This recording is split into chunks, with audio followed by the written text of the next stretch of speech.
নমস্কার বন্ধুরা, সবাই তোমরা কেমন আছো? আশা করি ভালো আছো। তো আমি রান্না নিয়ে চলে আসলাম। এখানে আমি 4টা ডিম নিয়েছি সিদ্ধ করে, আর যা যা মশলা লাগে নিয়ে নিয়েছি। তারপর এখানে আলু সেদ্ধ করে নিয়ে এভাবে লম্বা লম্বা করে কেটে নিয়েছি। এদিকে আমি কড়া বসিয়ে দিয়েছি, কড়াতে তেল দিয়ে দিয়েছি। তেল গরম হয়ে গেছে, সিদ্ধ করে রাখা ডিম দিয়ে দিলাম, ভেজে নেব। তারপর লবণ হলুদ দিয়ে ভালো করে ভাজা ভাজা করে নামিয়ে নিলাম। তারপরে দিয়ে দিলাম তেজপাতা, একটা শুকনো লঙ্কা, গোটা জিরে দিয়ে দিলাম পেঁয়াজ কুচি, রসুন থেতলে, আর দিয়ে দিলাম টমেটো কুচি, দিয়ে একটু নাড়াচাড়া করে দিয়ে দিলাম সেদ্ধ করে রাখা আলু।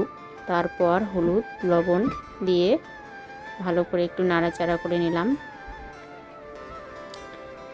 নিয়ে দিয়ে দিলাম আদা কুচি, আর দিয়ে দেব এখানে জিরে বাটা, লঙ্কা বাটা দিয়ে ভালো করে মশলাটাকে একটু কষিয়ে নেব।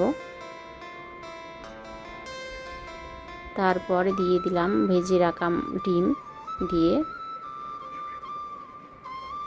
পরিমাণ মতো জল ঢেলে দিলাম, দিয়ে 2-1 বার ফুটিয়ে নামিয়ে নিলাম। এই হলো আজকের রেসিপি।